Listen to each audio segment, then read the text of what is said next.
চাকরির বিজ্ঞাপনে রহস্যজনকভাবে নাম কর্তন হলো বান্দরকোনা জিপির 208 নম্বর সাফলা অঙ্গনওয়াড়ি কেন্দ্র সহ একাধিক কেন্দ্রের। এ নিয়ে তীব্র প্রতিক্রিয়ার সৃষ্টি হয়েছে এই জিপিতে।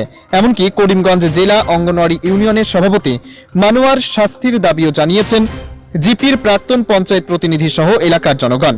আসাম সরকারের নির্দেশ অনুসারে 14 নভেম্বর করিমগঞ্জ জেলার পাথারকান্দি আইসিডিএস এর সিডিপিও চাকরির বিজ্ঞাপন প্রকাশ করেছেন।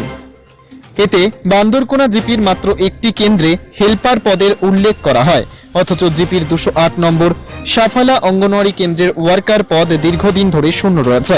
এছাড়াও জিপির 7 নম্বর ওয়ার্ডের 23 নম্বর ইসলাম বস্তি অঙ্গনওয়াড়ি কেন্দ্রের ওয়ার্কারের মৃত্যু হয় কয়েক বছর আগে, কিন্তু রহস্যজনকভাবে এই কেন্দ্রগুলোর নাম চাকরির বিজ্ঞাপনে স্থান পায়নি।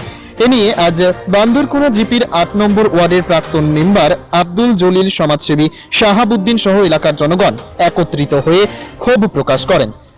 উল্লেখ্য, সাফালা অঙ্গনওয়াড়ি কেন্দ্রের ওয়ার্কারের মৃত্যু হয় প্রায় 7 বছর আগে।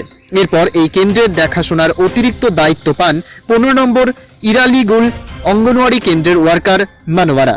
এই সুযোগকে কাজে লাগিয়ে পাথারকান্দি আইসিডিএস এর সিডিপিওকে ম্যানেজ করে মনোয়ারা নিজের ইচ্ছে খুশি বিভিন্ন দুর্নীতি চালিয়ে যাচ্ছেন। তাদের অভিযোগ, মনোয়ারার ইশারায় এই চাকরির বিজ্ঞাপন থেকে জিপির বিভিন্ন সেন্টারকে বঞ্চিত করা হয়েছে। বিনোদিনী বাজার থেকে আব্দুর রহমানের প্রতিবেদন, গণআওয়াজ। কি সমস্যা আপনার? আমরা সমস্যা হইল, আমরা বর্তমানে যেখানে উপাত আছি অঙ্গনওয়াড়ি সেন্টার সাফলা অঙ্গনওয়াড়ি সেন্টারের নম্বর হইল 208 নম্বর নম্বর। কিছুদিন পূর্বে আসাম সরকারে অ্যাডভার্টাইজমেন্ট করছে আমরা করিমগঞ্জ ডিস্ট্রিক্টর পাতারকান্দি আইসিডিএসর অধীনে 208 নম্বর সেন্টার এটা খালি আছে দীর্ঘ প্রায় 8 বছর থেকে। এখানোর ওয়ার্কার যে মারা গেছে এটা হইল বান্দরকোনা জিপি। এই লগে আরো 4-5টা বান্দরকোনা জিপি খালি আছে, যেমন ইসলামপুর, অন্যান্য জায়গার। একমাত্র বান্দরকোনা জিপির মাঝে রেলওয়ে স্টেশন হেল্পার অ্যাডভার্টাইজমেন্ট তো হারাইছে। কালকে যখন আমরা গেছি জমা করতাম এই সাফালা সেন্টারের এরিয়ার ভিতরে যারা জমা করার দেখা যায়, মানে এই সিডিপিও যে লিস্ট টাঙ্গাইছে বা মনোয়ারা হইল সেক্রেটারি, তারা যে লিস্ট টাঙ্গানি লইছে মনোয়ারায়, এটার মাঝে সিটিং বাজি তারা করছে করিয়া সাফালা 208 নম্বর সেন্টারের নাম নাই। তখন জিকানির ঘরে মনোয়ারারে জিকানির ঘরে মনোয়ারায় উত্তর দেয় এটা ফরল লিস্ট হইব।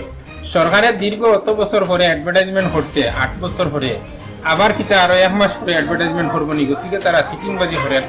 আমরা পরস্পর শুনতে পারছি এখানে আদার অন্য সেন্টার থেকে হেল্পার হল আইয়া ও সেন্টার মানে অ্যাডভার্টাইজ মানে তারা মিউচুয়াল নাই, এটার কিতা হয় অফিসে তারা কিতা জহরি দেয়, অর্থাৎ 10 বছরের এক্সপিরিয়েন্স দেখাইয়া মানে সিডিপিও আর মনোয়ারায় অ্যাপয়েন্টমেন্ট দিলাইতো ও সেন্টারও বা আরো 2 সেন্টারও।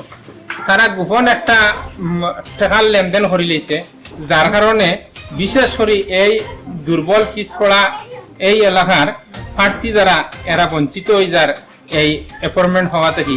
গতিকে আমরা বিধায়ক সিদ্ধা সাহেবের লগে আমরা টেলিফোনও কথাবার্তা হয়েছে, ইকবাল সাহেবের লগে টেলিফোনও কথাবার্তা হয়েছে। এরা হয়েছেন ডিসি ডেপুটি কমিশনার স্যারের লগে তাই আলোচনা করছেন, এমএলএ সাহেব ফেড দিছেন।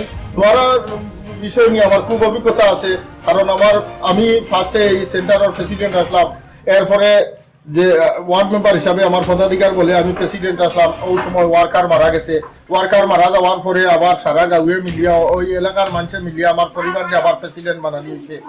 এই মনোয়ারায় ইকানো তাই হইল গিয়া বান্দরকোনা জিপির যতটা সেন্টারের ওয়ার্কার মারা গেছে এটার তত্ত্বাবধানে তাই থাকে, তাই সেক্রেটারি টাইম সেক্রেটারি হিসাবে এটা তত্ত্বাবধানে তখন সিডিপিএ তানে দিয়া দিছে, যার কারণে তাই যে এটা গোপন তত্ত্ব করলা তানে জিকানি হইলো। আমরা বারবার জিকাইলাম বলে মোনারা দিদি এখানে শুনলাম গভর্নমেন্টে আবার অঙ্গনওয়াড়ি সেন্টারও চাকরি লইতো, অ্যাডভার্টাইজমেন্ট করে, এইটা কিতা জানি তুমি? তাই না না এটা তো বলে তোমার এটা সারা বলছে নেক্সটে আইব ও তাই এইসব জিনিস করুন।